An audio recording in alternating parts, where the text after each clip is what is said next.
दोस्तों, हमारे और आपके इस चैनल में आपका स्वागत है।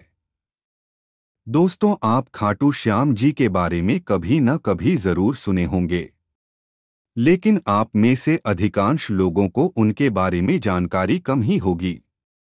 इसीलिए आज हम खाटू श्याम जी कौन है और उनकी कहानी क्या है, इस वीडियो में देखेंगे। दोस्तों, इससे पहले कि आगे बढ़े प्लीज चैनल को सब्सक्राइब कर लीजिए। राजस्थान के शेखावाटी के सीकर जिले में स्थित है परमधाम खाटू। यहाँ विराजित हैं खाटू श्याम जी। खाटू का श्याम मंदिर बहुत ही प्राचीन है। श्याम बाबा की महिमा का बखान करने वाले भक्त राजस्थान या भारत में ही नहीं बल्कि दुनिया के कोने कोने में मौजूद हैं। दोस्तों, खाटू श्याम जी भगवान श्री कृष्ण के कलयुगी अवतार हैं। महाभारत के भीम के पुत्र घटोत्कच और घटोत्कच के पुत्र बर्बरिक थे। बर्बरीक को ही बाबा खाटू श्याम कहते हैं। इनकी माता का नाम हिडिंबा है। बर्बरीक दुनिया का सर्वश्रेष्ठ धनुर्धर थे। बर्बरीक के लिए 3 बाण ही काफी थे, जिसके बल पर वे कौरवों और पांडवों की पूरी सेना को समाप्त कर सकते थे। युद्ध के मैदान में भीम पौत्र बर्बरीक दोनों खेमों के मध्य बिंदु एक पीपल के वृक्ष के नीचे खड़े हो गए और यह घोषणा कर डाली कि मैं उस पक्ष की तरफ से लड़ूंगा जो हार रहा होगा। बर्बरीक की इस घोषणा से कृष्ण चिंतित हो गए।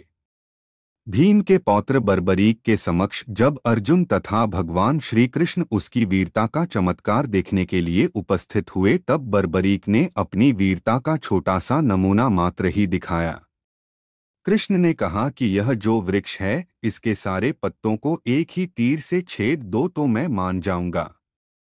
बर्बरीक ने आज्ञा लेकर तीर को वृक्ष की ओर छोड़ दिया। जब तीर एक एक कर सारे पत्तों को छेदता जा रहा था, उसी दौरान एक पत्ता टूटकर नीचे गिर पड़ा।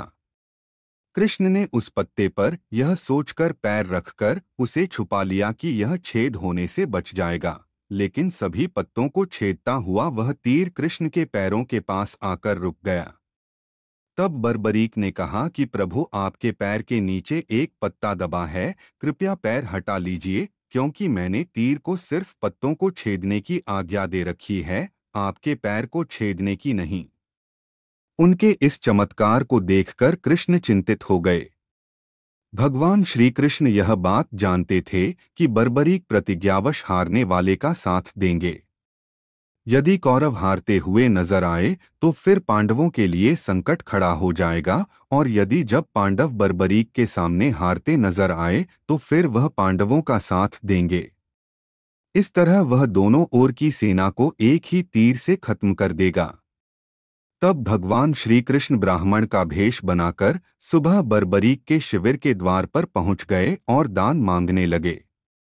बर्बरीक ने कहा, मांगो ब्राह्मण, क्या चाहिए? ब्राह्मण रूपी कृष्ण ने कहा कि तुम दे न सकोगे। लेकिन बर्बरीक कृष्ण के जाल में फंस गए और कृष्ण ने उससे उनका शीश मांग लिया। बर्बरीक द्वारा अपने पितामह पांडवों की विजय हेतु स्वेच्छा के साथ शीशदान कर दिया। बर्बरीक के इस बलिदान को देखकर दान के पश्चात श्री कृष्ण ने बर्बरीक को कलयुग में स्वयं के नाम से पूजित होने का वर दिया। आज बर्बरीक को खाटू श्याम के नाम से पूजा जाता है। जहां कृष्ण ने उनका शीश रखा था, उस स्थान का नाम खाटू है। दोस्तों, चलो जानते हैं उनके बारे में रहस्यमयी बातें। खाटू श्याम बाबा दुनिया के सर्वश्रेष्ठ धनुर्धर हैं, उनसे बड़े सिर्फ श्री राम ही माने गए हैं। खाटू श्याम जी का जन्मोत्सव हर साल कार्तिक शुक्ल पक्ष की देवउठनी एकादशी को बड़ी धूमधाम से मनाया जाता है। खाटू का श्याम मंदिर बहुत ही प्राचीन है, लेकिन वर्तमान मंदिर की आधारशिला सन 1720 में रखी गई थी। इतिहासकारों के अनुसार सन 1679 में औरंगजेब की सेना ने इस मंदिर को नष्ट कर दिया था। मंदिर की रक्षा के लिए उस समय अनेक राजपूतों ने अपना प्राण दिया था। बर्बरीक देवी के उपासक थे। देवी के वरदान से उन्हें 3 दिव्य बाण मिले थे, जो अपने लक्ष्य को भेदकर वापस उनके पास आ जाते थे। इसकी वजह से बर्बरीक अजेय थे। बर्बरीक अपने पिता घटोत्कच से भी ज्यादा शक्तिशाली और मायावी था। कहते हैं कि जब बर्बरिक से श्री कृष्ण ने शीश मांगा तो बर्बरिक ने रात भर भजन किया और फाल्गुन शुक्ल द्वादशी को स्नान करके पूजा की और अपने हाथ से अपना शीश काटकर श्री कृष्ण को दान कर दिया। शीश दान से पहले बर्बरिक ने महाभारत का युद्ध देखने की इच्छा जताई, तब श्री कृष्ण ने उनके शीश को एक ऊंचे स्थान पर स्थापित करके उन्हें अवलोकन की दृष्टि प्रदान की। अंत में श्री कृष्ण ने वरदान दिया कि कलयुग में मेरे नाम से तुम्हें पूजा जाएगा और तुम्हारे स्मरण मात्र से ही भक्तों का कल्याण होगा। बाबा श्याम खाटू धाम में स्थित श्याम कुंड से प्रकट हुए थे और श्री कृष्ण शालिग्राम के रूप में मंदिर में दर्शन देते हैं। दोस्तों, वीडियो अगर पसंद आई हो तो लाइक्स और शेयर करना ना भूले। वीडियो देखने के लिए आप लोगों का बहुत बहुत धन्यवाद। अगले वीडियो में फिर मिलेंगे, तब तक के लिए जय हिंद।